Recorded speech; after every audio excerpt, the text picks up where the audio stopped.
Satyricon by Petronius.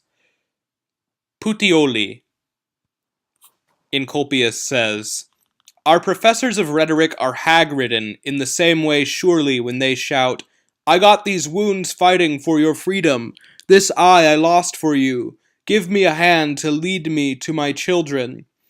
I am hamstrung, my legs can't support me.' We could put up with even this stuff if it were a royal road to eloquence. But the only result of these pompous subjects and this empty thunder of platitudes is that when young speakers first enter public life, they think they have been landed on another planet. I'm sure the reason such young nitwits are produced in our schools is because they have no contact with anything of any use in everyday life. All they get is pirates standing on the beach, dangling manacles, tyrants writing orders for sons to cut off their fathers' heads, oracles advising the sacrifice of 3 or more virgins during a plague, a mass of cloying verbiage, every word, every move, just so much poppycock. People fed on this kind of thing have as much chance of learning sense as dishwashers have of smelling clean. If you'll pardon my saying so, you are mainly responsible for ruining good speaking. Your smooth and empty sound effects provided a few laughs, and as a result you took the guts out of real oratory, and that was the end of it. Young men were not tied down to rhetorical exercises when it was Sophocles or Euripides who developed the proper language for them. Academic pedants had not addled their wits when Pindar and the 9 lyric poets shrank away from the Homeric style. And apart from the poets I can cite, I certainly cannot see Plato or Demosthenes going in for this sort of training. The elevated, what one might call the pure style, is not full of purple patches and bombast. It is lifted up by its intrinsic beauty. It is not so long since that long-winded spouting of yours traveled from Asia to Athens, and its foul pestilential breath infected every youthful ambition. Once the rules go, eloquence loses vigor and voice. In short, who since then has equaled Thucydides or Hyperides in their reputation? Why, not even poetry has shown a spark of life. All forms of literature have been faced with the same diet and lost their chance of a ripe old age. Even the great art of painting has met the same fate since the unscrupulous Egyptians invented shortcuts for painters. Agamemnon, after his own sweat in the classroom, did not allow me to hold forth in the colonnade for longer than himself. "Young man," he said, "your opinions show extraordinary good taste, and you have that extremely rare quality, a love for intellectual merit. So I shall not baffle you with any expertise. Of course teachers are making immoral concessions with these exercises. They have to humor the madmen. If the speeches they make do not win the approval of their young pupils, as Cicero says, they will be the only ones in their schools. When spongers in drama are trying to get a dinner out of their rich friends, their main object is to find out what they would most like to hear.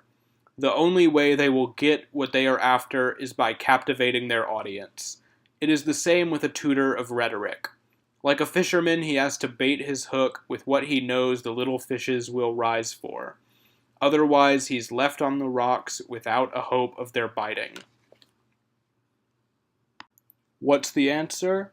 It's the parents you should blame. They won't allow their children to be properly controlled. In the first place, they sacrifice everything, even their hopes, to their ambition. Then, in their over-eagerness, they direct these immature intellects into public life. They will tell you that there is no mightier power than oratory, and they dress up their boys as orators while they are still drawing their first breath. If only parents would not rush them through their studies, then young men who are prepared to work would cultivate their minds with solid reading, mold their characters with sensible advice, and prune their words with a stylish pen. They would wait and listen before they tried themselves, and they would realize that an adolescent taste is quite worthless. Then the noble art of oratory would have its true weight and dignity. Boys today are frivolous in school, young men are laughingstocks in public life, and, the greatest shame of all, Even when they are old, they refuse to give up the mistakes they learnt earlier. But just to show you how I am not above a bit of low-level improvisation in the manner of Lucilius, I'll throw you off a few lines expressing my feelings. Ambition to fulfill the austere demands of art, the mind moving to mighty themes, demands discipline, simplicity, the heart like a mirror. Disdain the haughty seats of the mighty, humiliating invitations to drunken dinners, the addictions, the low pleasures, the mental spark guttering out with the wine. Refuse theater seats, refuse to sell applause, to the actors' empty mouthings. Under smiling battlements of martial Athens, in Lacedaemonian colony, by the home of the sirens even, no matter, verse for your early education, deep joyful draughts from Homeric springs, then full of the Socratic circle. Let your reins ride loose, rattle the great sword of Demosthenes. Now our Roman squadrons swirl round you like a flood, Roman voices mixed with Greek music, changing their savor. Then leave the forum behind, and let your reading advance, till the power of fortune makes itself heard in history, clearly and distinctly, in running cadences.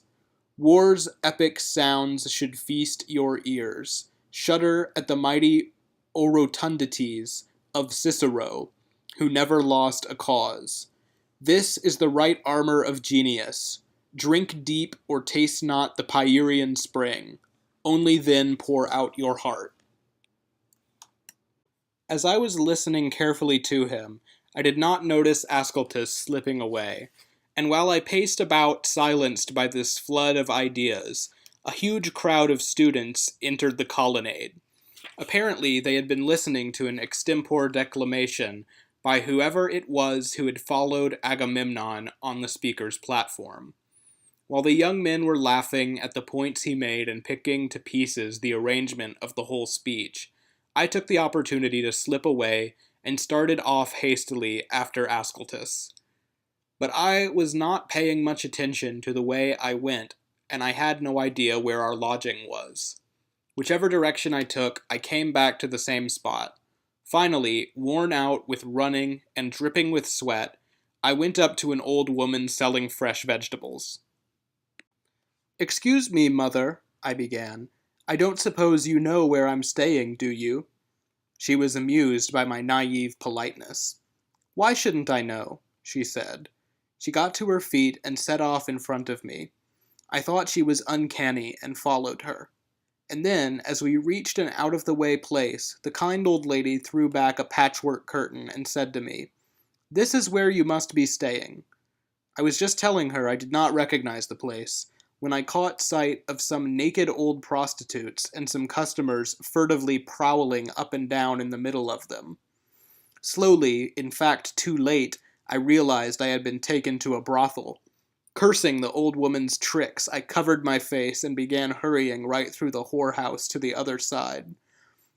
At the very door, who should bump into me but Ascletus? Like me, he was worn out and practically dead. It looked as though he had been brought there by the same little old woman. Greeting him with a smile, I asked what he was doing in this dreadful place. He wiped away the sweat with his hands and said, "If only you knew what has been happening to me." "What happened?" I said. "I wandered through the whole town," he began faintly, "and I couldn't find where I'd left our lodgings. Then a respectable-looking gentleman came up and very kindly offered to show me the way. He went down various pitch-dark turnings and brought me to this place. Then he offered me money and began making improper suggestions. The woman had already got her money for the cubicle, and he had his hand on me. If I'd not been stronger than he was, I should have been in a bad way." Lacuna. In fact, everyone all around seemed to have been drinking aphrodisiac. Lacuna. Our combined forces made short work of the nuisance. As though through a fog, I caught sight of Gaetan standing at the side of the street. I rushed to the spot. I asked my little friend if he'd prepared anything for supper. At this, the boy sat down on the bed and wiped away a stream of tears with his thumb. I was deeply shocked at the dear boy's state and urged him to tell me what had happened. Slowly and reluctantly, in fact, I had to plead and threaten alternately, he told me. It was your dear friend, the fellow you go round with, anyway. Just a few minutes ago he ran into my room and began wanting to rape me. When I shouted for help, he took out his big knife and said, "If you're playing Lucretia, I'm your Tarquin." When I heard this, I shook my fist in front of Ascletus's face. "What have you to say, you round-heeled tart? Your very breath stinks from your dirty ways." Ascletus pretended to be horrified. Then he made an even braver show with his own fists and shouted far more loudly than I had. "Shut up, you dirty gladiator! You could even perform for the noonday crowd. Shut up, you stab-in-the-dark! Even when you were at your best, you never managed to lay a decent woman. I was very close to you in the park, wasn't I? Just the way the boy is now in the hotel." "Didn't you slip away," I said, "when we were talking to the professor?" "Well, you fool, what did you expect me to do, when I was dying of hunger? I should have been listening to his rubbishy platitudes, I suppose. They're not worth a row of broken bottles. He'd be interpreting his dreams next. You are a hell of a sight worse. I didn't praise his poetry to cadge a dinner." So our mortifying quarrel collapsed into roars of laughter, and we turned peaceably to other things. But his treachery stuck in my mind, so I said, "Look, Ascletus, I see it is impossible for us to get along together. I suggest we divide our belongings and try to make a living by ourselves. You've got an education, and so have I. I don't want to interfere with your earnings, so I'll offer some other line. Otherwise, every day hundreds of different things will set us at each other's throat and get us talked about all over town." Ascletus had no objection. He merely said, "Look, at the moment we've accepted an invitation to dinner as teachers. Don't let us waste the evening. Tomorrow, if this is the way you want it, I'll find myself lodgings and someone else to live with." "It's just wasting time," I pointed out. "Why put off our pleasures?" My desires were responsible for the suddenness of this split. For some time now I had been wanting to be rid of my troublesome chaperone and be back on my old footing with dear little Gaiton. I looked everywhere in the town before going back to our little room. At last I enjoyed his kisses without looking for excuses. I held the boy in my arms as though I'd never let him go. I had what I wanted, and anyone would have envied me my luck. But we were still in the middle of this when Ascletus came quietly to the door, forcibly shattered the bolts, and found me playing around with Gaiton. He filled the little room with laughter and applause. He rolled me out of the cloak I was lying in and said, "What were you up to, my pious old friend? What's this? Are you just setting up house under the blanket?" And he did not limit himself to words, but taking the strap from his bag, he began to lay into me in earnest, punctuating it with insolent remarks like, "So that's your idea of fair shares, is it?" It was getting dark when we came into the square. We noticed a lot of things on sale, none of them of any great worth. In fact, the sort of things whose dubious origin is best concealed in the dim light of evening. As we ourselves had brought along the cloak we had stolen, we decided to take advantage of this excellent opportunity by unfolding just the edge of it in a corner. Our hope was that the high-quality cloth would attract some chance buyer. It was not long before a countryman, who looked familiar to me, approached with a young woman companion, and started examining the garment very closely. Ascletus, in turn, shot a keen glance at the tunic dangling over the shoulders of the country customer. Suddenly, he almost fainted and couldn't open his mouth. Even I lost some of my composure when I looked at the man. He appeared to be the very person who had found our tunic in the wilds. Clearly, it was the same man. Ascletus, however, was afraid to trust his eyes in case he did something rash. So he began by moving closer like a customer. Then he pulled the edge of it from his shoulders and ran his fingers carefully over it. What a marvelous stroke of luck! The countryman's prying hands so far hadn't even tried the stitches. He was selling it like something a tramp had picked up and wanted to be rid of. As soon as Ascletus realized our hoard was intact and the man selling it was a person of no account, he took me a little way out of the crowd and said, "Do you know, dearie, the loot I was so cross about has returned to us? That's our tunic, and it looks as if it's still stuffed with the money. It hasn't been touched. Now what are we going to do? How are we going to claim our property?" I was delighted not only because I saw the loot, but because I was now fortunately free of that loathsome suspicion. I opposed anything underhand. Legal methods were clearly our best line of attack. If he would not hand someone else's property over to its rightful owner, then it would come to a court order. Ascletus, on the other hand, was afraid of the law. "Who knows us in this place?" he said, "and who is going to believe what we say? I'm all for buying it now we have spotted it, even though it is our own. I would rather lay out a small sum to recover valuable property than go to court, where the outcome is very uncertain. What use are laws where money is king, where poverty's helpless and can't win a thing? Even cynics who sneer are rarely averse to selling their scruples to fill up their purse. There's no justice at law, it's the bidding that counts, and the job of the judge is to fix the amounts." However, apart from a solitary coin which we had intended to spend on chickpeas and lupines, we had no ready money. So in case the loot should slip from our fingers in the meantime, we decided to knock down the price of the cloak and take a small loss for the sake of the greater gain. As soon as we unwrapped our merchandise, the woman standing by the countryman with her head uncovered carefully examined the marks on it, grabbed the edge with both hands, and screamed at the top of her voice, "Stop the thieves!" As for us, we became panicky in case we looked at a loss, and so we began hanging on to the torn and shabby tunic and shouting just as indignantly that they had our property. But the two sides were in a very different position, and the dealers who had come milling round at the noise unanimously ridiculed our malicious charge.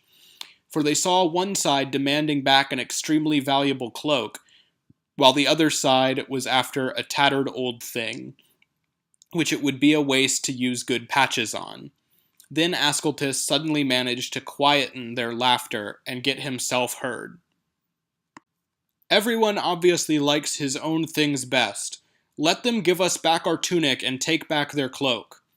Although the countryman and the woman were in favor of this exchange, the night watchmen, however, had been summoned, and they insisted that both articles should be deposited with them, so that a magistrate could look into the matter the next day. It was not merely the articles themselves that were at stake, but there was the quite different question that both parties were suspected of theft. It was agreed that persons to take charge of them should be appointed, and one of the dealers, a bald-headed man with a very knobbly forehead, who sometimes handled court cases too, had pounced on the cloak and was swearing that the exhibit would appear next day. Of course, it was obvious what he was after. Once the cloak was left with him, it could be sat on by these thieves, and we would be too afraid of the legal proceedings to turn up at the appointed time. This was clearly what we wanted too, and by a piece of luck both sides got what they were after. The countryman, infuriated by our claim that this patched old thing was an exhibit, threw the tunic into Ascletus's face. So much for our particular charge. The cloak was the only thing in dispute, and we were told to hand it over into custody. The prize was ours again, we thought, and we went hastily back to our lodgings. Once behind locked doors, we began ridiculing the sharp wits of our accusers and the dealers equally. It was very smart of them to give us our money back. Anything on which I'm set should be hard to get. A ready-made victory never appeals to me. But we had only just filled ourselves up with the supper Gaetan had kindly prepared, when there came a knock, bold enough to make the door rattle. We turned pale and asked who it was. "Open up and you'll find out," came the answer. As we were speaking, the bolt gave way of its own accord and fell to the floor. The door was suddenly thrown open to admit the caller. It was a woman, however, with her head covered. "Did you think you could make a fool out of me?" she said. "I am Quartilla's personal maid, and it was her religious service you burst into at the entrance to the grotto. And now she is on her way to the inn, and she wants to talk to you. Don't get upset. She won't blame you or punish you for your mistake. She is really wondering what in heaven brought such charming young men to her part of the world." We had not yet said a word, nor had we agreed one way or the other, when the lady herself entered, with one girl in attendance. She sat on my bed and cried for a long time.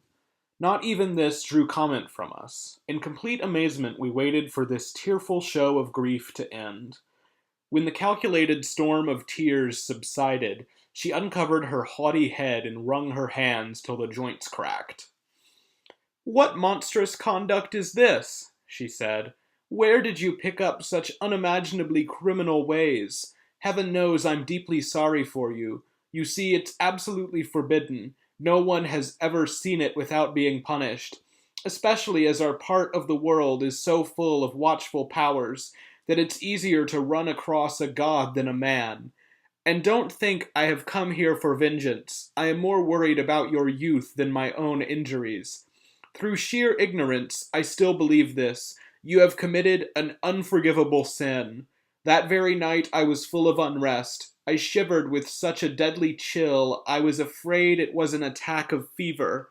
And so I looked for a cure in my dreams, and I was instructed to get hold of you and alleviate the onset of the attack by a subtle method which was revealed to me. But it is not the remedy I am so greatly concerned about. There is a deeper pain raging in my heart, which has brought me almost to death's door.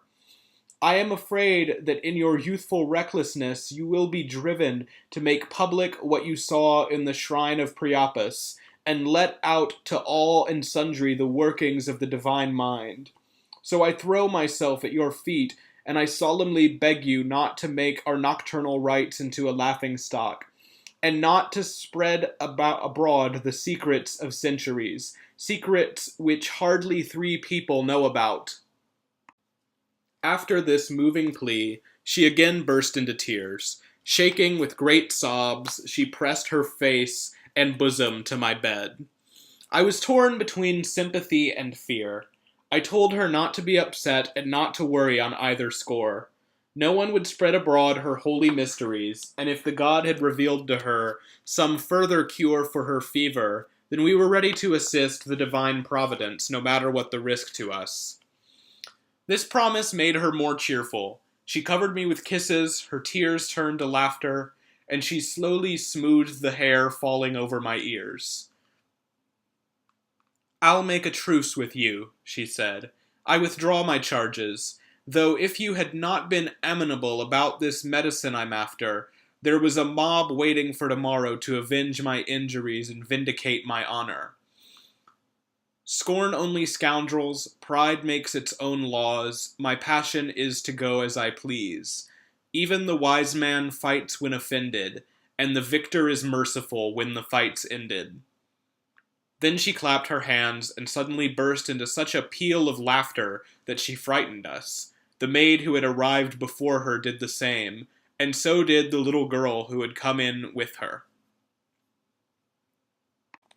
The whole place rang with their theatrical laughter, while we were still wondering why this sudden change of mood, and looking now at each other, now at the women. "Therefore, I have given orders that not a living soul is to be allowed into this inn today, so I can get from you the remedy for my fever without any interruption." As Quartilla said this, Ascletus looked stupefied for a moment. I personally went colder than winter in Gaul, and I couldn't get a word out. But our numbers banished any fears I felt of worse to come. After all, they were 3 weak women, if they wanted to try anything. On the other side, we, if nothing else, were of the male sex. But in addition, we were certainly less hampered by clothes. In fact, I had already decided how we were to be matched, so that, if it came to a fight, I would face Quartilla myself, Ascletus the maid, and Gaiton the girl. Then all our courage absolutely vanished. Our surprise was complete. Our eyes began to close at the prospect of certain death. "Please, lady," I said, "if you have anything worse in store for us, get it over quickly. Surely we have not committed such a great crime that we deserve to be tortured before we die." The maid, whose name was Psyche, carefully spread a blanket on the hard floor. She tried to excite me, but the thing was cold with the chill of 1,000 deaths. Ascletus had pulled his cloak over his head. Obviously, he had been warned it was dangerous to pry into other people's secrets. The maid produced 2 thongs from her pocket and tied our hands and feet with them. Our amusing conversation was just tailing off when Ascletus asked, "Hey, don't I deserve a drink?" Summoned by my laughter, the maid clapped her hands and said, "I did put it down near you, young man, but have you drunk all that medicine by yourself?" "Really?" said Quartilla. "Has Encolpius drunk all the aphrodisiac there was?" Her sides shook with her charming laughter. In the end, even Gaiton joined in the joke, particularly when the little girl threw her arms round his neck and kissed him in an incredible number of times without any struggle. In our desperation, we wanted to shout for help, but there was no one to come to our aid. Besides, whenever I wanted to call for assistance from outside, Psyche stuck a hairpin into my cheeks. Meanwhile, the girl was stifling Ascletus with a cosmetic brush which she had soaked in aphrodisiac. Finally, up came a male prostitute, dressed in myrtle green, shaggy felt, which was tucked up under a cherry-red belt. He pulled the cheeks of our bottoms apart and banged us. Then he slobbered vile, greasy kisses on us, until Quartilla, carrying a whalebone rod, with her skirts up round her, ordered an end to our torments. Both of us swore a solemn oath that such a dreadful secret would die with us. Some training attendants came in, who rubbed us with the appropriate oil and made us feel better. Somehow or other we threw off our weariness, put on dinner clothes again, and were taken into the next room. There were 3 couches ready, and every other refinement of gracious living magnificently laid out. We took our places as we were told, and beginning with some wonderful hors d'oeuvres, we were then practically swimming in Falernian wine. After helping ourselves to a long series of dishes, we were beginning to fall asleep, when Quartilla said, "Do you actually intend to go to sleep when you know the whole night has to be a vigil in honor of our guardian Priapus?" Ascletus, overcome by all he had gone through, was dropping off to sleep. So the maid he had rudely rejected took some soot and rubbed it all down his face, and without his feeling it in his drunken stupor, she painted his sides and shoulders with wine lees. I was also worn out, and I had already dropped into the lightest possible doze.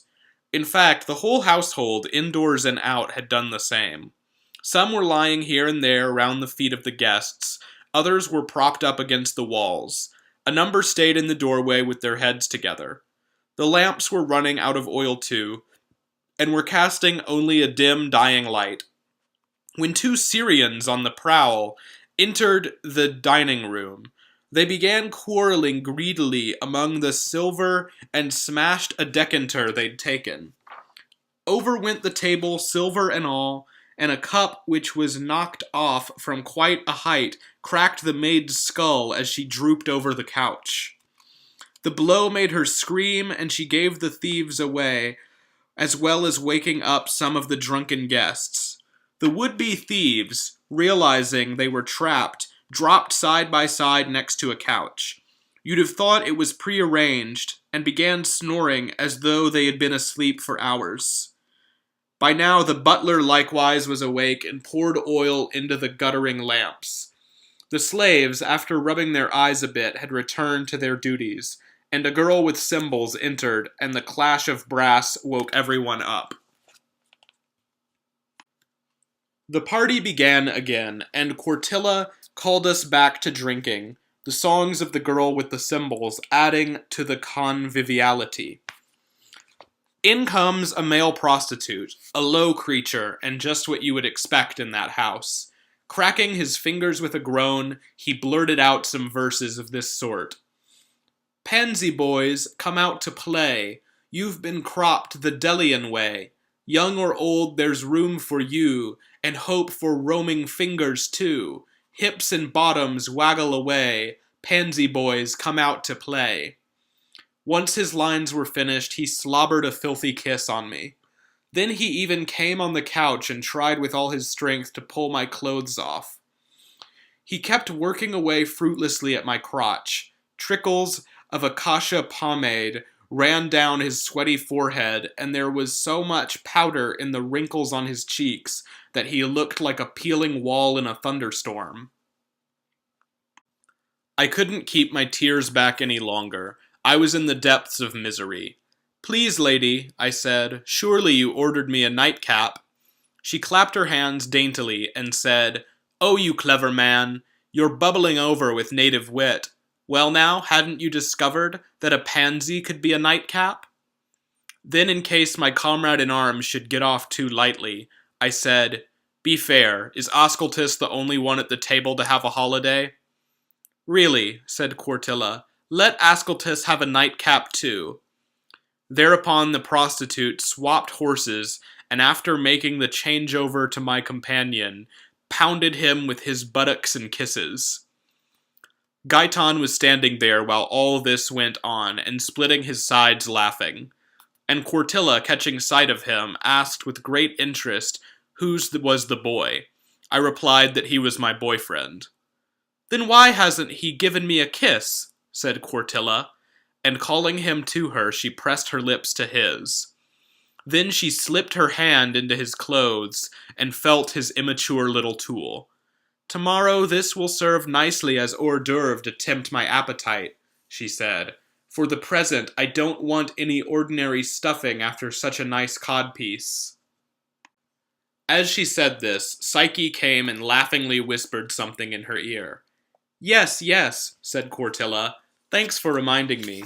It's such an excellent opportunity. Why shouldn't our little Panicus lose her virginity? The girl was brought forward immediately. Quite a pretty thing, who appeared no more than 7 years old. Everyone applauded and called for a wedding. I was quite taken aback by this and insisted that Gaiton, who was a very nice boy, was not up to this loose behavior. Nor was the girl old enough to take on the heavy duties of womanhood.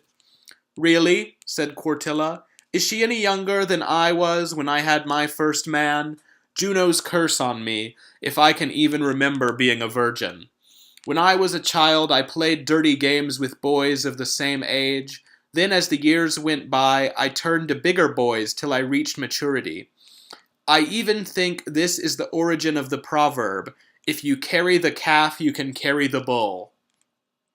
So in case my little friend should suffer worse treatment out of my sight, I got up to help with the ceremony.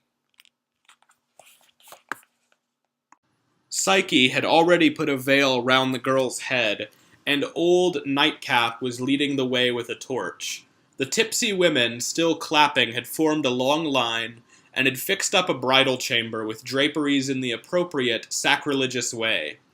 Then Quartilla, highly excited by all this playful obscenity, rose to her feet herself, seized Gaiton, and dragged him into the chamber. It was obvious the boy had not struggled, and even the girl had not been dismayed or scared by the mention of marriage. And so, when they were shut in and laying down, we sat round the chamber doorway, and Quartilla was one of the first to put an inquisitive eye to a crack she had naughtily opened, and spy on their childish play with prurient eagerness. Her insistent hand pulled me down also to have a similar look, and since our faces were pressed together as we watched, whenever she could spare a moment, she would move her lips close to mine in passing and bruise me with sly kisses. We threw ourselves on our beds and spent the rest of the night without fear.